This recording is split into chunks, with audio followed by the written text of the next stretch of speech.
I've already made a video about the camera that's in Moon Animator, but it's only the basics, and I need an excuse to make a new video. Dude, that's not the script.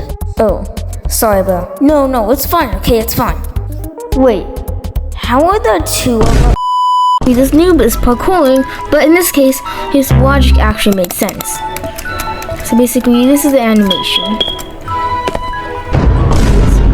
He's okay, we're gonna go fully in-depth about this animation. Basically, this noob is doing some parkour, and then he jumps onto this moving platform. In case logic actually makes sense, and he dies. In this case, there's no camera movement, but in this case, we're not gonna be actually adding a camera movement. We're gonna be looking at these two for now. We're gonna get into like more advanced stuff later, but first off we're gonna do look at part. And we're not gonna go over these two because we have already went over both of them in my first video. Go and check it out if you haven't. Link in the description. So the first thing I'm gonna be doing is look at part, which is something that's kind of used only a little bit. It's not really that popularly known. So basically it does exactly what you think it would do. It does the work for you on making the camera track a player. So in this case, we're gonna make it be tracking our noob. So we're gonna select any part of it that you want, and now let's set like that. And there you go. Now it's pretty much just following our noob, just like that.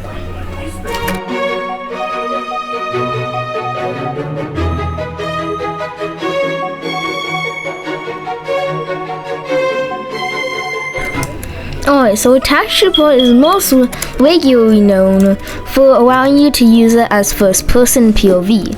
And what I mean by that is a first person, like literally what. So we're gonna be clicking on this and then go into its value and then select the head of the noob and set it. Now it's pretty much just and there you go. It's pretty easy. You probably don't want to watch the POV of him dying though. But so yeah, that's kind of like what we're gonna be going over for this video. But I'm gonna explain a lot more tips and tricks that I'm gonna be saying. But basically, that's all the most for this camera. Maybe they could add some more in the future, and I'll be going over that if they do. So let's just get into it. Let's say you're making a talking scene between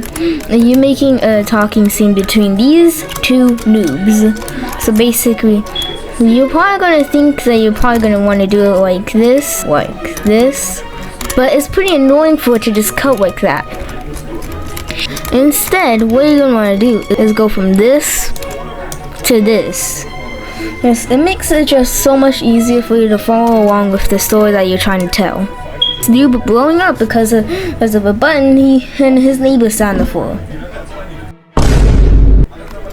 So basically, if you're making like a shot where you want the car to move, and also you're gonna want to add some camera movement, because otherwise, if you wanted it to look like this, then this is what you're gonna get. And if you look like this, and then it's just gonna look like the Earth is flat. And I feel like it's mainly because I don't have a film set here. But who cares about film sets, you know? I'll probably want to make it follow the cars, such as the top view or something like this, or maybe even this. If you wanted to really look very like cinematic, you could do something like this.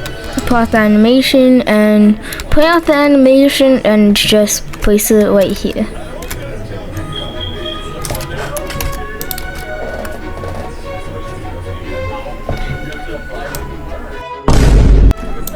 It's most likely that you're going to want some camera movement for an establishing shot, such as a shot over the city.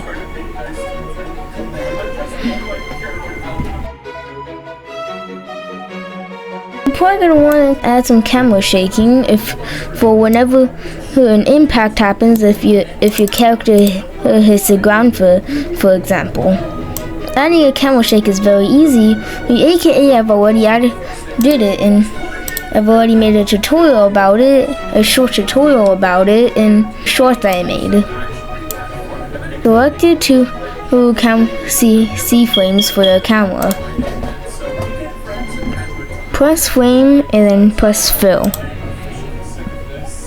Now press the wiggle effect and change it to something, lower than its starting settings. That's not a good example. It's okay, just trust me. You could use the camera as also as a transition. And what I mean by that is you could go from here, and then you could simply move the timeline a little bit forward as a fast transition. And now you could pan the camera simply like that.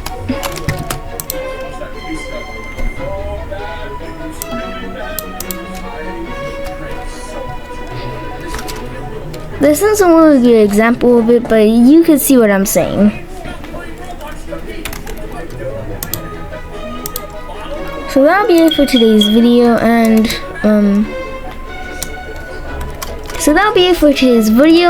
this noob is being a dude. I don't know what I'm saying up until this point. He's being a dude, and he's cool because he's a poo.